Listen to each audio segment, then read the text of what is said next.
에레미야 52장 우리 말씀 보도록 하겠습니다.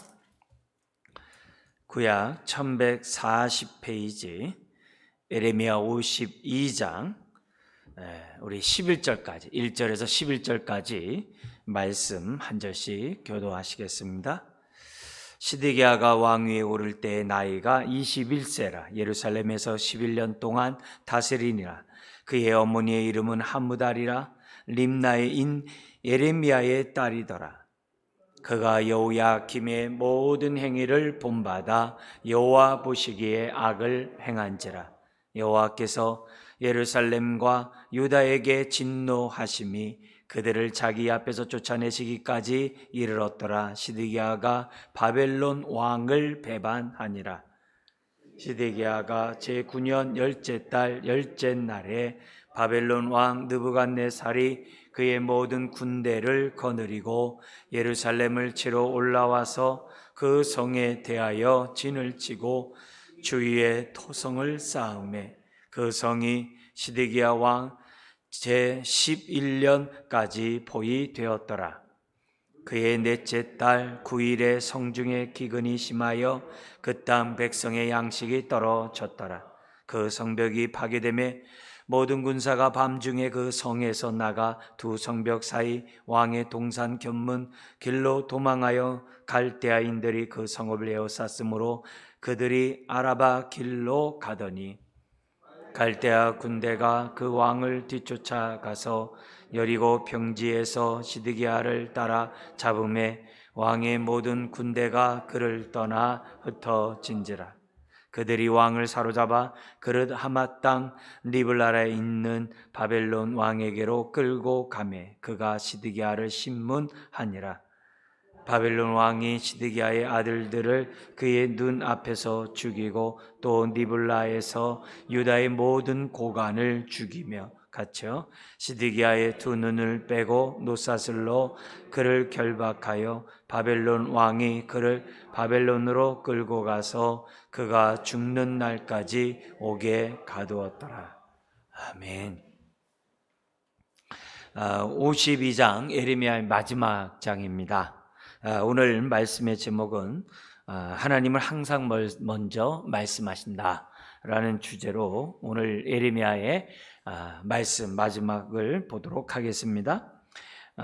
우리가 이런 오늘 말씀을 보면서 항상 생각해야 될 것은 이 첫 번째로 십계명을 비롯한 토라는 이제 강의 안에 있는 것처럼 복과 저주의 근간이 된다고 하나님이 이미 여러 차례 말씀하셨다는 사실을 잊어서는 안 됩니다.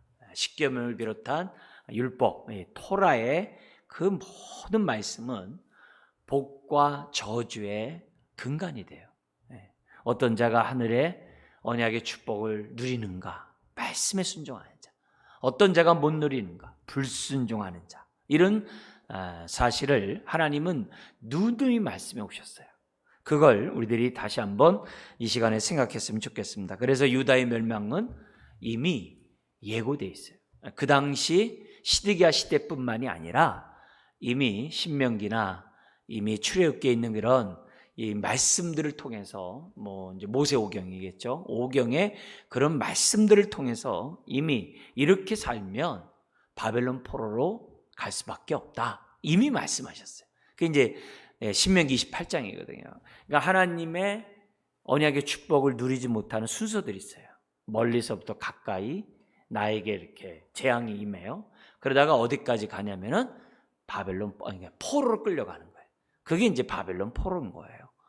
그러니까 이미 신명기 28장에서도 아주 명확하게 이미 하나님 말씀하셨고 그 이후에도 많은 선지자를 통해서 계속 말씀했어요. 바벨론 포로는 그 당시만이 아니에요. 이미 오래전서부터 예고했어요. 그러나 우리가 또한 반대로 이 심판 그런 부정적이잖아요. 반대로 축복 또한 미리 예고하셨어요. 똑같은 신명기 28장에서 축복과 저주를 말씀을 하셨어요. 거기에서도 하나님의 그러한 그동안 이스라엘 백성이 유다 백성이 누리는 그 축복들은 이미 오래전서부터 토라 모세오경을 통해서 끊임없이 말씀하셨다는 것을 생각하고 저와 여러분들이 말씀에 따라 살아감으로 복의 통로가 되는 저와 여러분들이 되어야 한다. 이걸 우리들이 다시 한번 좀 결단하는 이 밤이 되었으면 좋겠고요. 두 번째 교훈은 이 얘기를 하지 않을 수가 없는 건데요. 계속 반복된 얘기입니다만 하나님이 예레미야를 통해서 유다에게 수차례 경고했지만 그들이 들을 귀가 없었어요. 앞에서는 마음의 할례를 받지 못했기 때문이다 이런 얘기도 했습니다만 들을 귀가 없는 거예요. 그래서 우리는 정말 심판 중에서도 우리에게 긍휼을 베푸시는 하나님의 음성을 들을 수 있는 저와 여러분들이 되어야만 한다. 이제 결과적이겠죠. 그래서 사실 우리들이 어떤 언약의 축복을 누리지 못하는 것은 갑자기 오질 않아요. 끊임없는 경고가 있어요. 그 경고 속에서 그래도 안 들었을 때 하나님이 회개하고 돌이키기 위해서 이제 언약의 축복에서 제외되게 하거든요. 그러나 그 가운데서도 하나님의 은혜가 있는 거죠. 하나님의 은혜가 있죠. 여러분들도 아주 위기 때 어려운 일이 있을 때 하나님이 내 기도 안 듣는 것 같아가지고 우리들이 보통 어려운 일이 계속 지속되고 기도 응답이 이루어지지 않는 것 같고 환경이 계속 어려우면 어떻게 돼요? 기도 안 하거든요. 포기하거든요. 그리고 포기하면 어떻게 돼요? 결국 나의 옛사람 내 마음 내 뜻대로 행동하게 돼 있거든요. 그러면 점점 사자 입으로 들어가는 거거든요. 항상 그래요. 그런데 그 속에서도 하나님의 음성을 들으면 거의 비슷해요. 모든 성도들이 경험한 내용들의 그 어떤 패턴이 지금 비슷해요. 뭐냐면 마지막에 이상하게 하나님 앞에 무릎 꿇고 회개하는, 참으로 이 상한 마음을 가지고 하나님께 기도하는, 그래서 하나님의 어떠한 환경이 벌어지고 나에게 주어진다 하더라도 하나님이 행하신 그러한 일이라 생각하고 내가 다 받아들이겠다고, 그리고 나를 용서하시고 내가 마지막 그 밑바닥 가운데 있다 할지라도 하나님이 나와 함께함을 경험할 수 있도록 은혜를 달라고, 이렇게 보통 기도들을 해요. 완전히 이제 그 순간에서 내 모든 것을 내려놓고 또 내가 만약에 용서해야 될 대상에서 용서도 하고 회개도 하면, 그러면서 모든 거 하나님께 맡기는 그때 놀랍게도 새롭고 살 길이 주님의 육체를 찢음으로 휘장이 열리는 것처럼 삶이 이렇게 쫙 열려요. 간증들 한번 가만히 보세요. 하나님이 정말 함께 하시는구나. 정말 그런 역사를 경험했던 사람들의 특징들을 보면 항상 동일해요. 그렇기 때문에 이제는 끝났다 이렇게 할 때 넋놓지 마시고 그때에도 말씀하시는 하나님의 음성을 들을 수 있는 들을 귀가 있어야 돼요. 그러려면 어떻게 돼요? 마음밭이 상한 마음이 돼야 돼요. 상한 마음이 돼야 돼요. 상한 마음이 되면 마지막 그 끝나는 그 순간에 하나님이 나와 함께 하시는구나, 이걸 경험하면서 예기치 않은 축복들, 구하지도 않는 것도 더하여 주시는 그런 100배 축복이 있어요. 그건 예수님이 제자들에게 한 말이잖아요. 우리가 모든 걸 버리고 주님 따르는데 우리가 뭐가 있습니까? 100배의 축복이 있을 것이다. 그러나 플러스 겸하여 고난도 받으라. 왜요? 교만하지 말라고. 항상 하나님의 인도하심은 그래요. 그래서 이런 부분 하나님이 지금 우리 주제처럼 먼저 말씀하셨어요. 잊으면 안 돼요. 내가 마지막 그런 상황 속에 있다 할지라도 그때 상한 마음이 되고 회개하는 마음이 딱 되면 하나님 만나는 거예요. 그것 때문에 하나님은 우리를 요나로 말한다면 배 밑창까지 집어넣은 거예요. 그걸 우리들이 알아야 돼요. 그러니까 어려운 일이 그냥 아무 일 없는 것처럼 지나는 것보다도 오히려 그걸 통해서 하나님 앞에 가까이 갈 수 있는, 깨어서 정말 주 앞에 올바로 설 수 있는 기회로 삼아야 돼요. 왜요?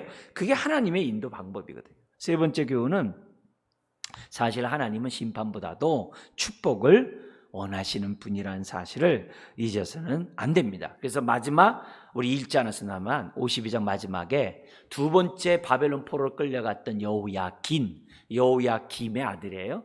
그 긴이 37년 만에 복권이 되고 바벨론 왕과 함께 식사를 하고 죽는 날까지 모든 왕으로서의 대우를 바벨론부터 받게 됩니다. 심지어는 포로로 끌려간 많은 다른 왕들보다도 더 높게 이렇게 세워져요. 왜 그래요? 하나님이 함께 하시는 거거든요. 근데 그냥 함께 하는 게 아니죠. 어떤 뜻이 있었어요? 여호야긴의 후손을 통하여 누가 와야 돼요? 메시아가 와야 되거든요. 이걸 갖다 이제 경륜이라고 해요. 그래서 하나님의 뜻에는 크게 경륜과 섭리가 있잖아요. 경륜은 좌표같이 변화가 되질 않아요.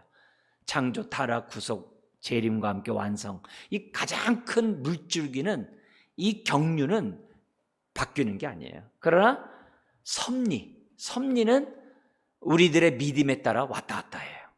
네. 저와 여러분들의 순종과 불순종에 따라서 왔다 갔다 해요. 그래서 내가 그 때를 앞당길 수도 있고, 내가 또 어떻게 해야 돼요? 거기서 벗어날 수도 있고, 내가 회개하지 않고 자꾸 그러면 그럼 계속 있어야죠. 그러나 하루라도 빨리 내가 회개하고 일었으면은 하나님이 다시 언약의 축복을 누릴 수 있도록 하시거든요. 그 섭리의 원칙이 지금 뭐예요? 똑같아요. 하나님이 축복과 저주를 너 앞에 뒀다. 예, 그게 토라의 말씀이 그거거든요. 그러니까 그 원칙 속에서 저와 여러분들이 우리가 어떻게 돼요? 신앙생활을 이렇게 하는 것이 굉장히 이제 중요하다는 거죠. 그래서 우리들이 하나님의 기본적 원칙은 심판보다도 축복을 원하신다. 여호야긴을 보라는 거죠. 그래서 우리가 다시 오실 재림의 주님을 생각하면서 어떤 자가 돼야 돼요? 슬기로운 다스처녀가 돼야죠. 재림은 반드시 있는 거예요. 근데 계시록처럼 인나팔 대접의 재앙이 있는 가운데 주님이 재림하거든요. 그러면은 그게 뭐냐 이게? 그게 여기 에르미야에서 보여주잖아요. 범죄한 자들에게는 어떻게 돼요? 하나님을 부인하고 범죄한 자들에게는 심판의 자리지만 하나님의 백성에게는, 하나님의 남아있는 자에게는 정화의 기간이거든요. 새롭게 하는 기간이거든요. 그게 지금 에레미야잖아요. 그래서 에레미야 결국 어떻게 돼요? 남은 자를 통하여 다시 이스라엘을 회복하잖아요. 그 하나님의 기본 원칙은, 그 뜻은 변함이 없어요. 변함이 없어요. 그러니까 주님의 재림하는 그때 두려워하지 말자 이게요. 인나팔 대접 심판이 있어도 두려워하지 말라. 그것이 점점 강해지더라도 두려워하지 말라는 거예요. 왜요? 재림이 가까웠고 오히려 저와 여러분들이 정말 슬기로운 다섯처녀처럼 깨어 있어야 한다는 것을 기본적으로 알면 우리가 어떻게 돼요? 에레미야서도 어떻게 돼요? 사실 바벨론 포로로 끌려간 자들이 남은 자가 되잖아요. 그리고 이 땅에 남아있는 자들 가운데서도 보면 어떻게 돼요? 너무나도 정말 이렇게 가난한 자만이 아니라 하나님을 경외했던 레갑 족속의 후예들은 그 본토에 남아가지고 주님을 맞이할 그런 준비하는 그런 족속이 되잖아요. 그래서 막 학자들에 따라서 거기서 저기서 뭐냐면 제일 먼저 주님의 이 땅에 오심을, 탄생을 알리는 그 천사가 나타났던 목동이 그 후예다. 이렇게들 학자들이 얘기하는 거 아니겠어요? 그러니까 그런 의미에서 오늘 우리들이 어디 있든지, 그러니까 장소가 중요한 게 아니에요. 내가 있는 곳이 어디든지 하나님을 경외하는 그런 남아있는 자가 되자. 그런 것들을 우리가 예레미야를 통해서 배웠는데 우리가 잊지 않았으면 좋겠습니다. 오늘 본문은 크게 두 부분 나눠줍니다. 1절부터 30절까지 앞에서 예레미야를 통해서 유다의 멸망의 예언이 현실이 된 거예요. 그걸 이제 정리를 한 거예요. 그래서 앞에서 이제 1장에서 24장까지 계속 반복했잖아요. 그것이 어떻게 성취됐는지를 52장이 딱 요약을 합니다. 그리고 또 하나는 뭐냐면은 31절에서부터 아까 얘기했던 여호야김의 아들 여호야긴이 37년 만에 복권되는 그런 장면을 통해서 우리에게 위로와 소망을 주시는 하나님의 메시지로 끝나는 것이 에레미야입니다. 자, 이런 가운데 우리 첫 번째 단락, 바벨론에 의해 유다가 멸망할 것이라는 하나님의 예언이 어떻게 성취되었는가? 여기 이제 보면 이제 세 부분으로 우리가 볼 수 있습니다. 1절부터 11절, 시드기야 왕의 배반과 죽음, 그죠? 그리고 12절부터 23절, 예루살렘 성전의 파괴, 그리고 24절부터 30절 바벨론 포로와 포로로 끌려가기 전에 죽임을 당하는 사람들. 그 세 부분으로 아주 비참하게 당하는 이런 일들이 오늘 이제 본문에 나옵니다. 자, 먼저 우리 1절 11절을 잠깐 보면 시드기야 왕의 배반과 죽음인데요. 먼저 1절에 시드기야가 어떤 자냐 이렇게 나오고 있습니다. 요시야의 세 아들이 있었죠. 세 아들 중에 이제 막내 아들이겠죠. 그럼 막내 아들이 이제 시드기야 왕인데요. 1절에 보니까 21세에 올라가지고 왕이 돼가지고 11년을 통치를 합니다. 근데 2절에 보니까 그의 형 요야김의 모든 행위를 본받아 누구 보시기에 악을 행했다고 그래요? 여호와 보시기에. 여러분, 저와 여러분들이 범죄하는 행동들이나 세상 사람들이 악을 행하는 그 모든 것들은 하나님 목전에서 하는 거예요. 하나님이 다 보고 계세요. 근데 여호야김의 가장 대표적인 죄가 뭐냐? 1, 2계명을 범한 거예요. 우상 숭배한 거예요. 하나님을 떠나서 우상을 의지하고 숭배했던 그게 여호야김의 가장 핵심적인 죄거든요. 그래서 그게 이제 1장에서 10장까지 그 얘기를 강조를 해요. 1, 2계명에 대한 죄를 강조를 해요. 그러면서 11장 전반부에서 딱 요약을 하는데 그 요약하는 그 부분이 딴 게 아니에요. 1, 2계명을 범한 그 죄악을 얘기하고 있습니다. 그래서 3절에 하나님이 이 땅을, 거룩한 땅을 더럽혔기 때문에 하나님은 어떻게 돼요? 청소를 하시는 거죠. 쫓아내시는 거죠. 이제 그 안에는 또 뭐예요? 안식년을 갖다 지키질 않았거든요. 희년이 돼도 지키질 않았거든요. 그러니까 어떻게 해야 돼? 하나님이 희년의 삶을 어떻게 돼? 강제적으로 이 땅에게 하는 거예요. 그래서 1, 2, 3차가 약 20년간의 동안에 공격이 이루어졌거든요. 바벨론이요, 20년. 근데 70년 만에 귀환이잖아요. 나머지 50년 남잖아요. 그게 뭐겠어요? 희년이거든요. 그러니까 희년 동안에 이 땅을 갖다 거룩하게 하시는 그런 모습도 이 본문 안에 있는 것을 보게 됩니다. 그러나 모든 역사는 어떻게 돼요? 현실적인 상황에서 벌어지거든요. 근데 현실적인 상황이 어떻게 벌어졌느냐? 3절 끝에 나오죠. 시드기야가 바벨론 왕을 배반하니라. 그거예요. 그러니까 시드기야 입장에서 뭐예요? 심판당하는 것이 어떻게 돼요? 억울한 게 아니에요. 그건 당연하다는 거예요.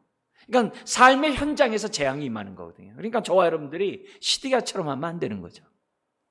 시드기야가 배반했더라. 여기 시드기야가 바벨론을 배반했다고 그러지만은 바벨론 왕을 배반했지만 실질적으로 뭐예요? 하나님께 불순종했더라 이거죠. 예레미야를 통해서 그렇게 배반하지 말라고 했음에도 불구하고 시드기야가 예레미야 말을 갖다 거절해서 배반해 버리잖아요. 결국은 뭐예요? 하나님 말씀에 불순종한 거예요. 하나님의 축복과 저주를 놨잖아요. 순종이냐 불순종이냐 그거거든요. 오늘날에도 패턴은 다 똑같아요. 근데 이 시드기야가 자기 스스로가 어떻게 돼요? 선악과를 따먹는 거죠.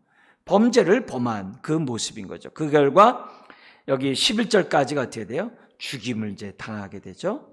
자, 4, 5절에 보니까는 2년 전에 예루살렘을 둘러싸고 토성을 쌓아가지고 공격을 하는 거예요. 성보다 높이 이렇게 흙을 쌓아가지고 그 위에서 이제 공격해서 들어가는 거거든요.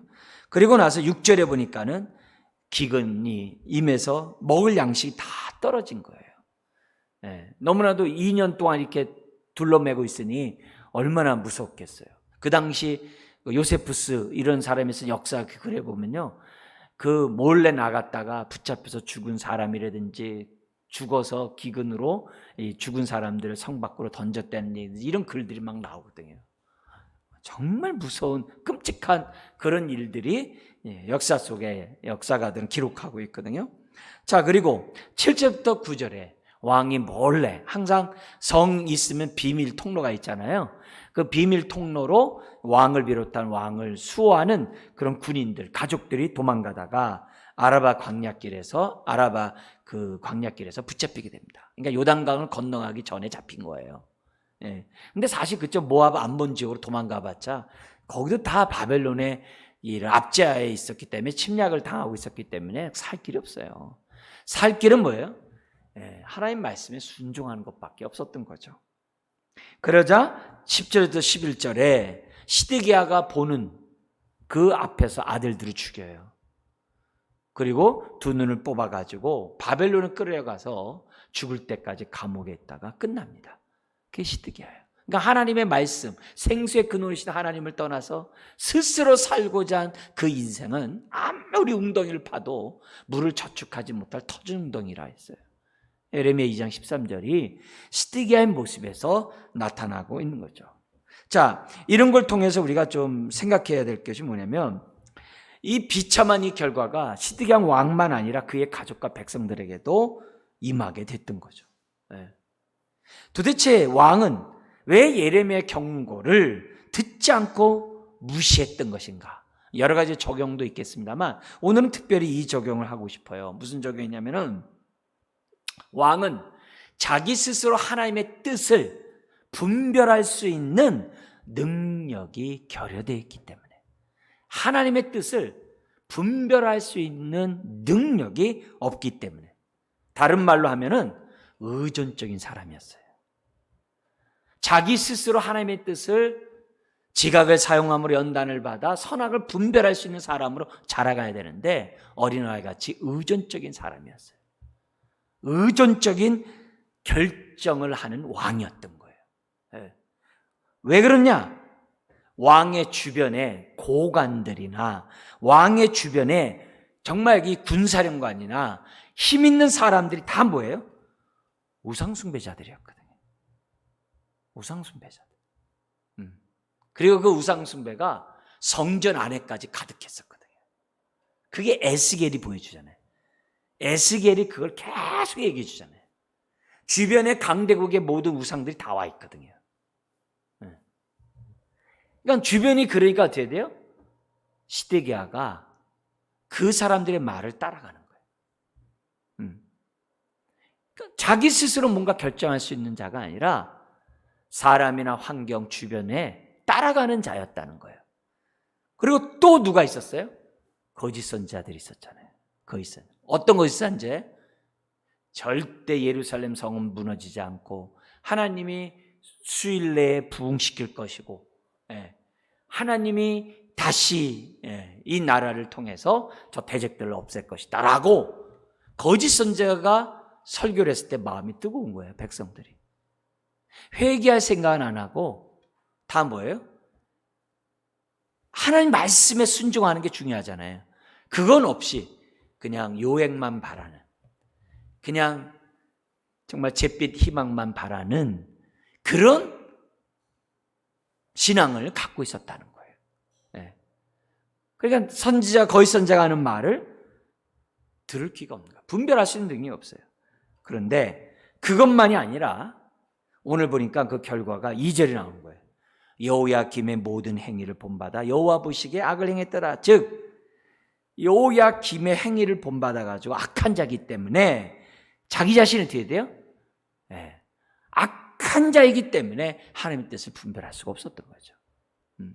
자기도 아무런 정말 이렇게 어린 신자만 해도 참 좋겠는데 자기 자신이 벌써 악을 행하는 자니까 주변에 어떻게 돼요? 그런 말에 혹할 수밖에 없는 거예요. 그렇기 때문에 멸망당할 수밖에 없었던 왕의 자신과 그의 주변 환경을 우리가 보면서 나를 한번 보자는 거죠. 나는 힘들고 어려울 때마다 지각을 사용함으로 하나님의 뜻을, 선하시고 기뻐하시고 온전한 뜻을 분별하는 자인가? 자기가 결정할 수 있는 능력을 갖고 있는 사람인가? 아니면 주변에 의해서 나는 이끌린 사람인가? 오늘 이 시간에 우리가 분명히 기억하셔야 돼요. 내가 정말 이렇게 분별하지 못하면 우리는 시드기야처럼 여호야김의 악행을 따라가게 돼 있어요. 어린 아이 신앙이 아니라 글로 가게 돼 있어요. 그런 의미에서 오늘 우리가 정말 오늘 이처럼 예배 드리는 것이 왜 중요해요? 로마서 12장 1, 2절에 있는 것처럼 우리의 몸을 산 제물로 드리라고 그러잖아요. 산 제물로 드리려면은 하나님의 선하시고 기뻐하고 온전한 뜻을 분별하라 했잖아요. 근데 이게 순환 논리예요. 산 제물로 드린 사람이 하나님의 선하시고 기뻐하시고 온전한 뜻을 분별할 능력이 생기는 거예요. 산 제물을 드리지 않고서 능력이 생기질 않아요. 영과 진리로 예배하는 것이 왜 중요하냐? 분별력이 생겨나요. 어린아이에서 벗어나서 장성한 자가 돼서 하나님 뜻을 분별할 수 있는 사람이 되기 때문에 예배가 중요한 거예요. 예. 이런 예배들이 너무 중요해요. 그리고 이렇게 예배를 드리는 사람들이 어떻게 되겠어요? 상한 심령이 생기는 거죠. 근데 이 상한 심령이 왜 중요하냐? 분별할 수 있는 마음밭이 되거든요. 상한 심령이 아닌데 분별한다? 그건 있을 수 없어요. 예. 있을 수 없어요. 그러니까 내 몸을 산제물로 드린 것과 함께 우리가 어떻게 돼요? 내 마음이 상한 마음을 갖는 것이 굉장히 중요해요. 근데 성경에는 하나 더 있어요. 하나님의 뜻을 분별하는 데 있어서 어떻게 보면 빌립보서 1장 9절에서부터 11절을 얘기하는데요. 하나님의 사랑을 깨달을 때 분별력이 생긴대요. 그래서 우리가 십자가 얘기하고 십자가를 든든히 붙잡고 가자고 그러고 십자가 앞에 나아가자고 그러고 막 그러는 거예요. 왜요? 그만큼 사랑을 체험하게 되니까. 그죠? 그러니까 우리가 정말 저와 여러분들이 우리가 의존적인 결정자가 아니라, 그러니까 어떤 것을 결정할 능력이 없는 그런 장애를 갖고 있는 게 아니라 내가 스스로 하나님 뜻이 무엇인지를 분별할 수 있는 저와 여러분들이 돼야 한다는 것을 예레미야를 우리가 전체적인 그 내용을 보면서 정말 저와 여러분들이 정말 깨달으셔야 돼요. 여기 여호야김이나 여호야긴이나 시드기야나 다 뭐예요? 다 의존적인 자였어요. 자기 스스로 하나님 뜻을 분별할 수 있는 자가 아니었어요. 여러분도 마찬가지예요. 여러분도 내가 스스로 이것이 하나님 뜻이고 이게 맞다, 그리고 내 주변 사람들이 보더라도 그게 맞다라고 하는 그런 삶을 살지 않으면 내가 어느 순간에 시드기야처럼 훅 날아갈지 몰라요. 어느 순간에 환경에 이끌리고 어느 순간에 자기의 어떻게 돼요? 정과 욕심에 따라 일들을 결정할는지 몰라요. 그렇기 때문에 정신 바짝 차리셔야 돼요. 그래서 우리 몸을 산제물로 드리기를 자꾸 힘쓰시고, 우리들이 상한 마음 갖고자 자꾸 은혜를 사모하고 자꾸 십자가 앞에 가까이 나아가고자 하는 주의 사랑의 깊이와 높이와 넓이와 길이가 어떠함을 알고자 나아가는 저와 여러분들이 되는 것이 중요해요. 그럴 때 자기 결정의 능력을 갖는 저와 여러분들이 될 수 있다는 거죠. 그래서 옛날이나 모세오경에 나와 있는 토라의 말씀이나 이 당시 바벨론 포로로 끌려갈 때 유대 상황이나 오늘날 예수님 당시 상황이나 오늘의 삶도 다 똑같아요.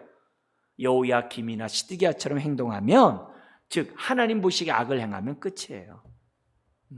그래서 저나 여러분들이 항상 거룩한 하나님을 경외하면서 정말 살아야 돼요. 주님, 생수의 근원은 이시 하나님 떠나지 않게 해주세요. 주님, 정말 말씀 떠나지 않게 해주세요. 주님, 정말 내 삶이 어떻든지 간에 내 마음으로 하나님을 섬기는 자 주님 도와주세요. 여러분, 하나님의 말씀은 우리의 살 길이고 안전한 길이고 부족함이 없는 그런 길을 제공하는 것이 말씀이에요. 그걸 우리들이 경험하셔야 돼요. 그래서 의도 터진 다음에 경험하지 말고 우리가 어떻게 돼요? 평소에 하나님의 말씀을 우리가 말씀에 따라 내 몸을 드리고 상한 마음을 가지고 십자가의 사랑을 알고자 하는 가운데 우리가 빨리 자라가자 이겠죠. 빨리 자라가자. 자, 두 번째 단락이 12절부터 23절인데요. 예루살렘 성전의 파괴가 나옵니다.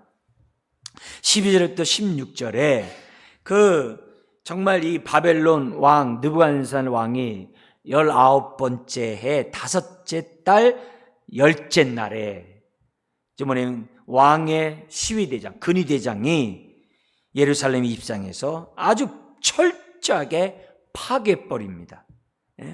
파괴해버립니다. 너무나도 끔찍하게. 일생 좋은 집을 얻고자, 일생 좋은 집을 사고자, 그리고 자신의 안전을 위해 성벽을 견고하게 쌓았던 그들의 그 모든 것들, 한평생 모은 자산이 훅 날아가 버리고 자신의 안전을 지켜주고자 했던 의지했던 성벽이 한순간에 사라져 버리는 거예요. 그런 끔찍한 일을 갖다가 지금 되면 12절부터 16절에 지금 나타나게 됩니다. 그리고 많은 사람을 죽임을 당하거나 포로가 돼요. 그리고 백성들을 지켜줘야 될 우상과 왕은 어디 갔냐 이게. 그들 또한 다 죽어버려요. 이게 얼마나 하나님의 돌보심을 받지 않은 인생이 불행한지를 우리에게 보여줍니다. 그뿐만이 아니에요.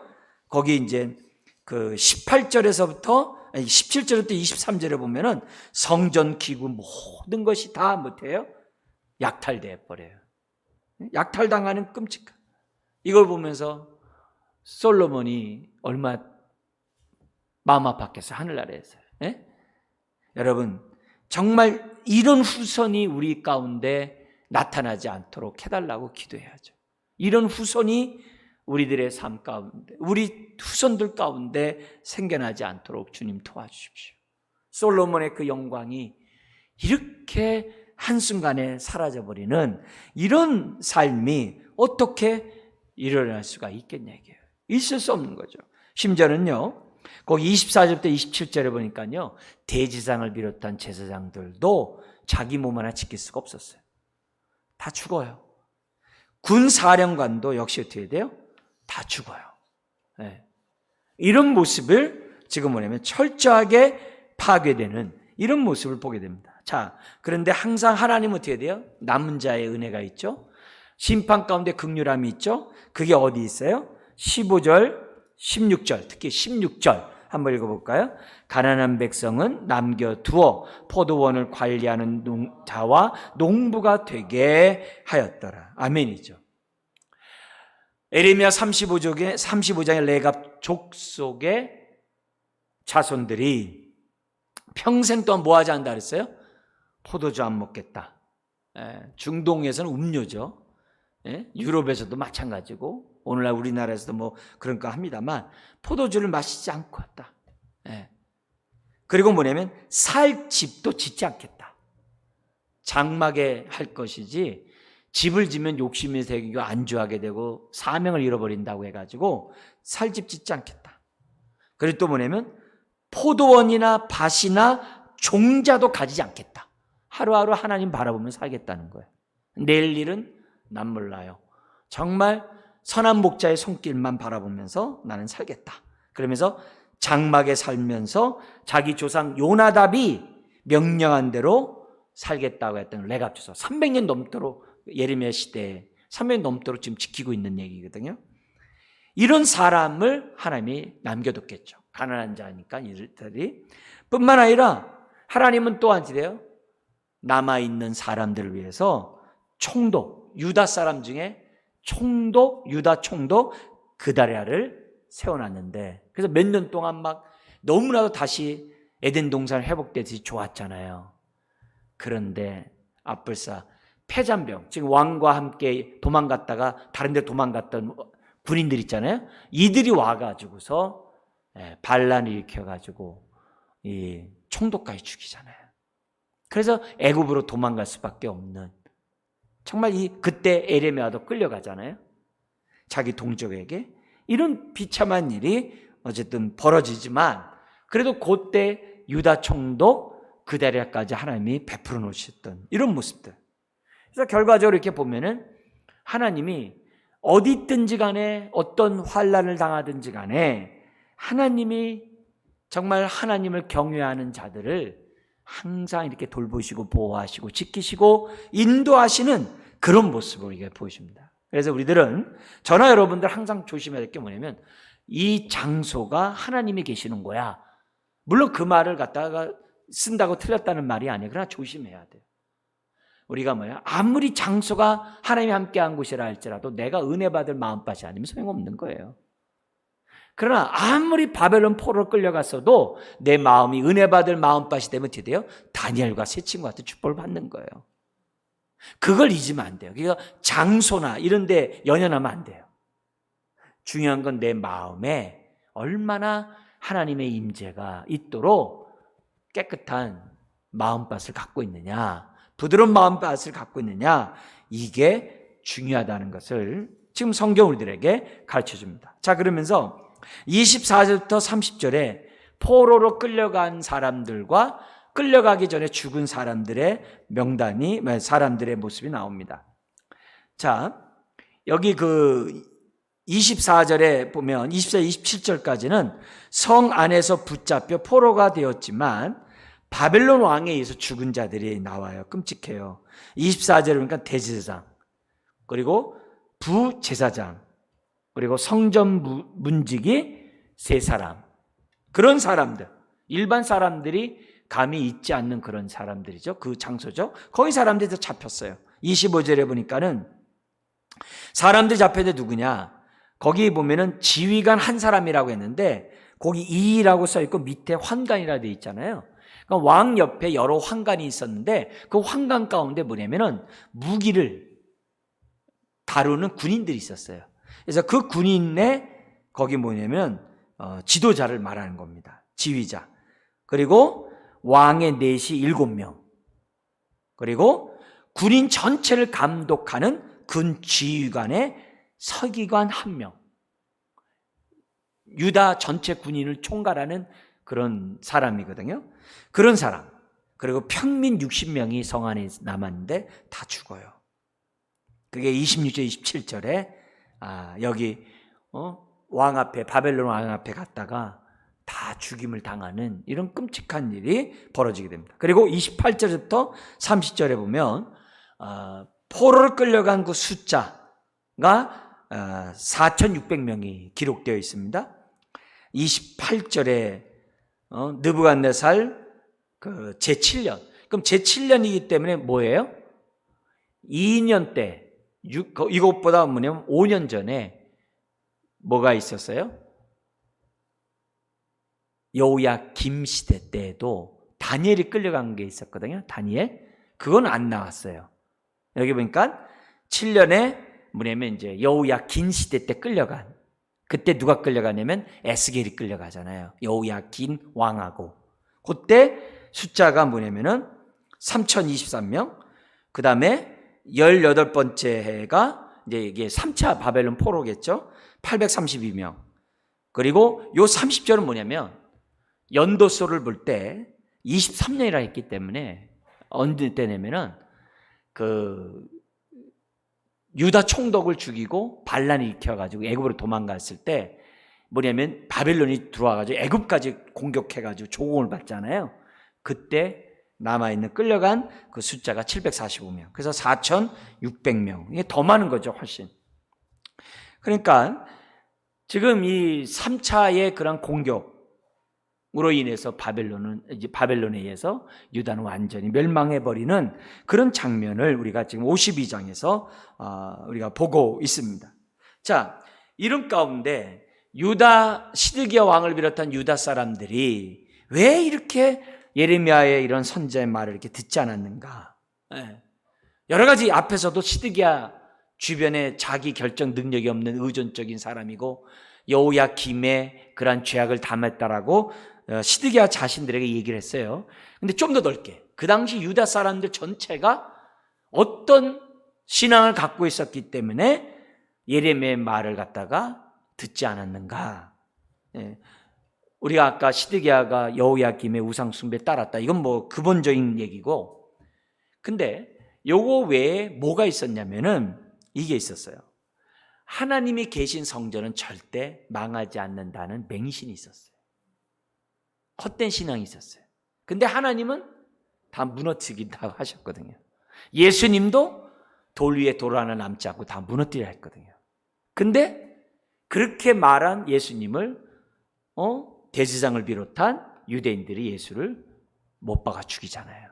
어떻게 성전이 무너지냐고.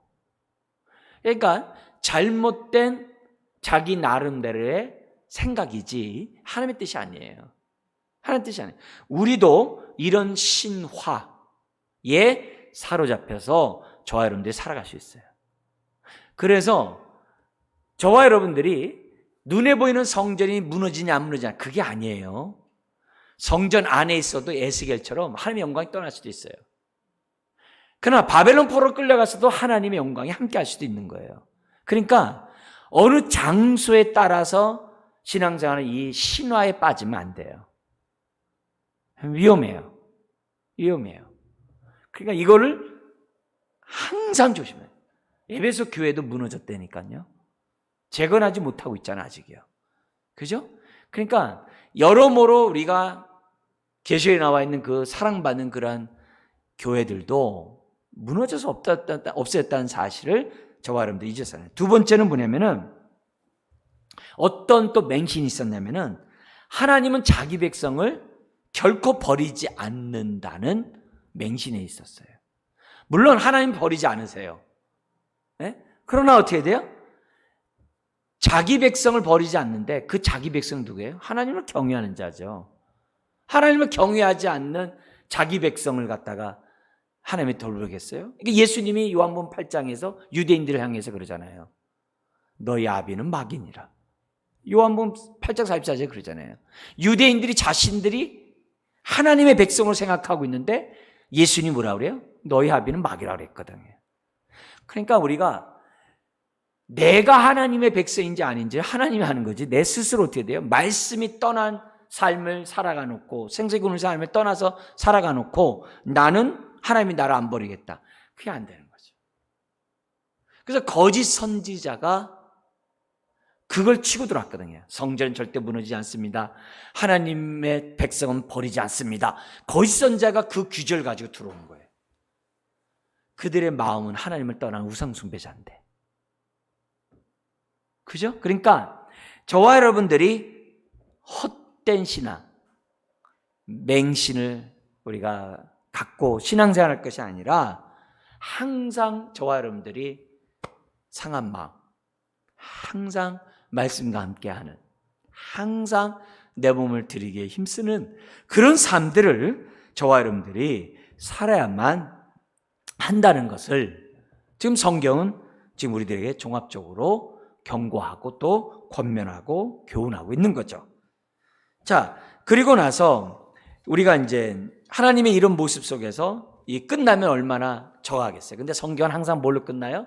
소망으로 끝나잖아요. 그죠? 모든 성경 항상 소망으로 끝나잖아요. 그냥 심판으로 끝나지 않잖아요. 항상 심판 중에 하나님의 소망을 주시는 그런 하나님이잖아요. 그죠? 그래서 여기 보니까 31절에서 34절. 네. 요 규절이 딱 있는 거예요. 그러니까 성경책이죠.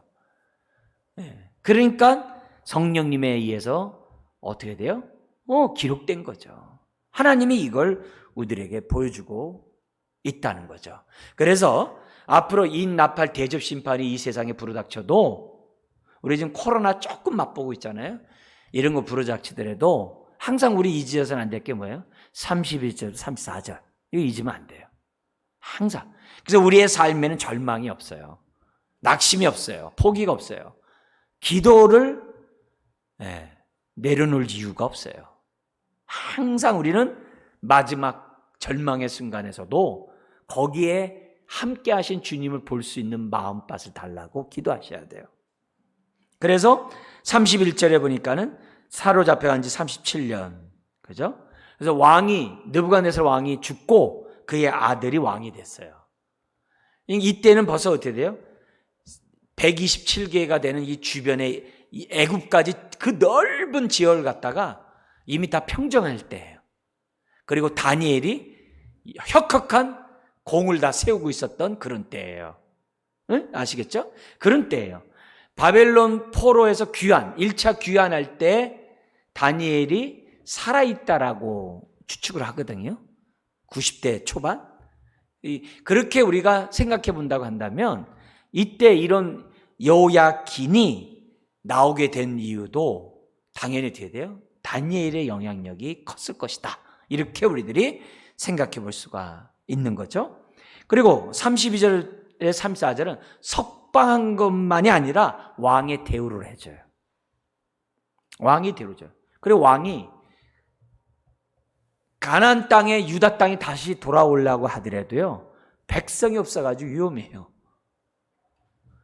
인간적인 방법으로 가겠다고 해서 갈 수 있는 것이 아니에요. 하나님의 때가 돼야 돼요. 70년. 때가 돼야 돼요.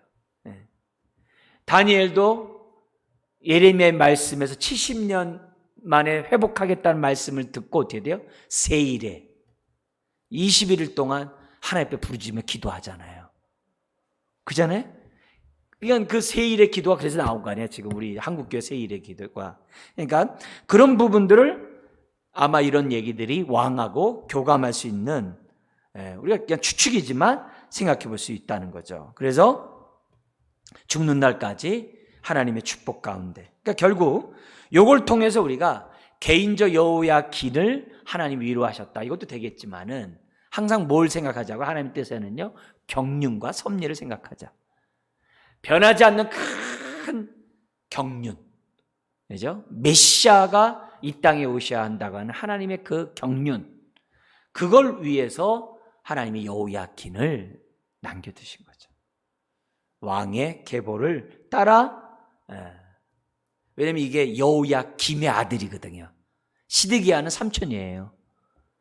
아주 그 원줄기를 하나님이 남겨두는 이런 부분을 보여주는 거죠. 그래서 하나님의 큰 경륜 속에 하나님은 여호야긴에게 은혜를 베풀어 주셨어요. 물론 여호야긴이 예레미야 말을 듣고 바벨론을 시드기야처럼 배반하지 않았다면 이런 꼴을 당하지 않았겠죠. 그러나 어쨌든 그런 여호야긴이었지만 하나님은 살려두세요. 시드기야는 그렇지 않고 살려두세요. 이런 걸 보면 하나님은 유배지에서도 여전히 하나님이신 것을 우리에게 보여주는 참된 왕이신 것을 정말 우리로 하여금 믿게 하는 이런 사건이 되게 됩니다. 그리고 이 사건 이후로 23년 후에 1차 본토 귀환이 이제 이루어지게 됩니다. 이제 이런 거 보면은 이제 하나님이 어떻게, 그러니까 결국 우리 하나님, 오늘 우리가 이 땅에 살아가는 우리들은 재림을 통해서 새하늘과 새 땅을 하나님이 만드실 거예요. 이제 그렇다고 한다면 새하늘과 새 땅, 이것 속에서 한다면 우리가 뭐예요? 인나팔 대접의 계시록의 심판이 있어도 두려워하지 말라 이게요. 염려하지 말라 이게요. 무서워하지 말라 이게요. 왜요? 오히려 그것은 나를 정화시킬 것이지 나를 멸망시키게 하는 것이 아니거든요. 오히려 그걸 통해서 연단되어 정금같이 나오게 하시는, 정말 생명책에 기록된 자를 한 영혼도 잃어버리지 않는 그런, 우리는 뭐예요? 확신 속에 그런 일이 있다 할지라도 담대하고 소망 가운데 기뻐하면서 저와 여러분들이 주님을 맞이할 준비를 해야 돼요. 그렇다고 천국이 우리의 삶의 목표가 아니에요. 천국이 삶의 목표면 죽을 때 믿죠. 하루라도 젊을 때 하나님 믿게 한 이유가 뭐예요? 사명자로 세우고자 한 거죠. 천국 가는 게 목적이 아니죠. 제사장 나라로 거룩한 백성으로 영육간의 축복의 통로가 되도록 우리가 뭐예요? 믿음의 가정에서 태어나게 하고 어렸을 때 주님을 만나게 하신 거죠. 그래서 우리가 하루하루 사명 잃어버리지 말고 하나님 앞에 감사하면서, 하나님, 내 이 몸이 주의 것인데 어떻게 쓰임받기 원하세요? 우리가 생각하면서 하루를 살아가야 되는 거죠. 특별히 이런 예배를 정말 우리가 새롭게 되는 날로 생각하고, 그 또한 이 예배를 통해서 우리가 보다 더 하나님의 뜻을 정말 분별할 수 있는 시간이 된다는 사실을 우리가 생각하고, 우리가 예배를 사모하고 또 삶의 예배를 통해서 하나님의 통로가 되는, 복의 통로가 되는 저와 여러분들이 되어야 되겠다. 여러분, 우리 하나님은 항상 먼저 말씀하시고 말씀하신 바를 이루어 가세요. 예레미야에서 배웠던 이 하나님의 이러한 우리 교훈들을 우리가 잊지 말고 잘 생각해서 인 대접 나팔에 심판이 온다 할지라도 흔들리지 말고 정말 기쁨으로 주님을 맞이하는 저와 여러분들의 삶이 되어야 될 줄 믿습니다. 아멘. 네, 우리 마무리 강의 안에 있는 것처럼 전체 개요 잠깐 하고 마치겠습니다. 1장의 내용은 서로 껴기면서 예레미야의 부르심이 나옵니다. 그죠? 그리고 2장에서 20장까지는 유다의 제약된 그 모습을 이렇게 설명하면서 예레미야의 5개의 탄식과 하나님의 답변이 나오게 됩니다. 그래서 2장에서부터 11장 17절까지 여기 보면은 그들이 하나님 앞에서 어떤 죄를 범했는지를 이렇게 딱 요약을 해 놓습니다. 그리고 11장 18절부터 20장까지는 5번의 탄식과 하나님의 답변을 통한 하나님의 정말 음성이 본문에 나오죠. 이거 너무 중요한 내용이었죠. 그리고 21장부터 29장까지는 결국 지도자들의 문제에 대해서 그들을 책망하는 장면이 나와요. 근데 어떤 지도자들이냐? 왕, 선지자, 거기뿐만 아니라 제사장, 이런 모든 지도자들의 타락상을 29장까지 쫙 설명을 해요. 그런데 심판 중에서도 하나님 위로하신다 그랬잖아요. 그래서 30장에서 33장 4개의 장에서 메시아가 오실 것을, 이스라엘이 유다가 회복될 것을, 회복의 메시지가 4장에 걸쳐서 나와요. 할렐루야죠. 너무 감사하죠. 그리고 나서 이제 역사적인 사건, 이 34장에서부터 45장까지는 예루살렘 파괴 전과 파괴 후의 사건이 낱낱이 기록되어 있어요. 역사적 사건이. 그리고 46장부터 51장까지는 이사야 선지자에도 나오는 내용인데요. 열방, 유다 주변에 있는 그 바벨론 비롯한 그 열방들이 정말 그들의 교만, 그들의 죄악 때문에 심판받을 수밖에 없다, 이런 얘기가 나오고 있습니다. 그래서 마지막 52장 우리가 봤던 오늘 본문입니다. 그래서 이 얘기는 열왕기 하의 마지막 말씀과 똑같아요. 자, 그러면서 이 메시지가 하나님의 약속하신 대로 심판이 임했고, 그러나 항상 이런 예레미야를 통해서 하나님이 우리에게 주시는 메시지는 다른 게 아니죠. 내가 이 백성을 다시 유다를 회복하고, 그리고 유다를 통해서 메시아가 오고, 그리고 하나님의 남은 자들을 통해서 열방을 구원할 것이다. 이런 회복의 메시지로 끝나는 것이 예레미야인 것을 우리는 말씀을 통해 배우게 됩니다. 그래서 우리가 예레미야 우리 52장 많은 부분이었습니다만, 그러나 여기서 우리가 은혜를 받지 못하면 다른 데서 은혜 받을 수 없다라고 처음으로 시작을 하면서 했어요. 어려운 본문이고 낯선 본문이지만, 그러나 이 예레미야를 우리가 알면 나머지 대선지서, 분량이 많으니까 대선지서예요. 그 대선지서 5권, 우리 이사야, 예레미야가 에스겔, 다니엘, 이 대선지서를 이해하기가 쉽고, 또 여기에 따라 또 어떻게 돼요? 소선지서 12권, 그걸 이해하는 데 있어서 굉장히 중요한 중추 역할을 하는 본문이기 때문에 우리가 오랜 시간 예레미야를 우리가 살펴봤습니다. 우리 예레미야의 이 말씀이 성령님을 통해서 기억나고 생각나고 정말 하나님의 정말 기쁨이 되는 저와 여러분들, 또 우리 몸된 교회 가정을 세워가기를 주의 이름으로 축원합니다. 기도하겠습니다.